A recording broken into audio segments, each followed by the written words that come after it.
মুখের মিষ্টি কথায় আকৃষ্ট হয়ে শতাধিক নারী পুরুষ প্রত্যাশা এনজিওর প্রতারণার ফাঁদে পড়েন। মানিকগঞ্জ পৌর এলাকায় লোন দেওয়ার নাম করে শতাধিক গ্রাহকের কাছ থেকে জামানত বাবদ লাখ লাখ টাকা হাতিয়ে নেয় প্রতারক চক্রটি। দিশেহারা প্রতারণার শিকার খেটে খাওয়া সাধারণ মানুষরা। গ্রামের সহজ সরল মহিলাদের মিষ্টি কথার ফাঁদে ফেলে গড়ে তোলেন মহিলা সমিতি। দিনমজুর স্বামীর সংসারে সচ্ছলতা ফেরাতে লাখ টাকা লোনের আশায় 10,000 টাকা অগ্রিম জামানত দেন হোসনে আরা। রাস্তায় আমার বাড়িতে নিয়ে গেছে, বাড়িতে নিয়ে যাওয়ার পরে প্রত্যাশা এনজিওর কথা বলছে, বলার পরে সবাই ওই দিকেও গেছিল, ওই দিকে আসার পরে এদিকে আসছে। আমার বাড়ি বসে অনেক কিছু কথা বলছে প্রত্যাশার এনজিওর কথা।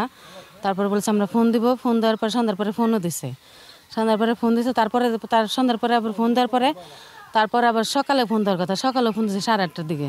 ফোন দেওয়ার পরে আপনারা আসেন, আমরা 4 জন লোক ওই জায়গায় গেছি, অফিসের মাধ্যমে ওই জায়গায় গেছি। আমরা ওই জায়গায় অফিস, আমরা ওই জায়গায় গেছি। যাওয়ার পরে দেখি তো 3 জন মানুষ আছে। তারপরে আমাকে বললো আমরা আসতেছি 10টা সাড়ে দিকে আসতেছি। তারপরে আসে না 12:30টার দিকে আমাকে আসছে, আইসে তারপরে সবাই একসাথে হওয়ার পরে টাকা নিছে সবার কাছ থেকে টাকা নিয়ে তারপর নিয়ে চলে গেছে। আমরা যাওয়ার পরে দেখি একটা লোকও নাই। 10,000, 20,000, 30,000, 40,000 এরকম নিচ্ছে। নেওয়ার পর আমরা 3টা সাড়ে 3 যাওয়ার পরে দেখি আমার জায়গায় কেউই নাই। সর্বস্ব খুইয়ে লোন নিতে 10 থেকে 50,000 টাকা জামানত দেয় এলাকার শতাধিক নারী পুরুষ।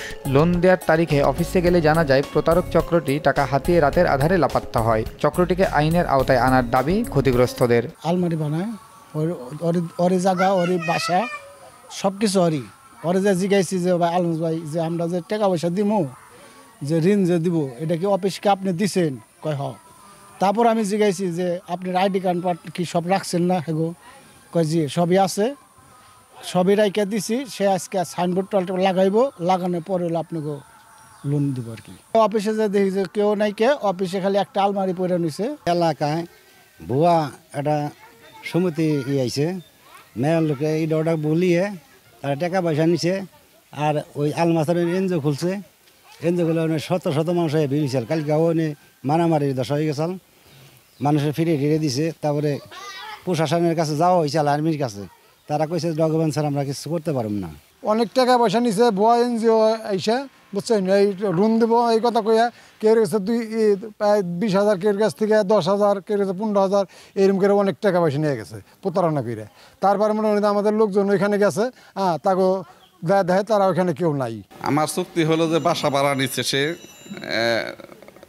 আগে গত বুধবারে নিচে বাসা, বৃহস্পতিবারে 2টা পরে আমার বাসা ভাড়া অ্যাডভান্স করবে, মাল সামান আর আগামী শনিবারে।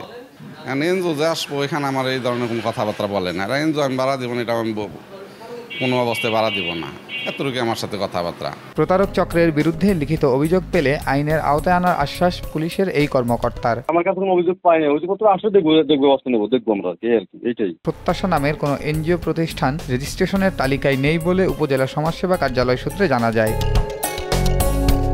নিউজ ডেস্ক, দেশ টিভি।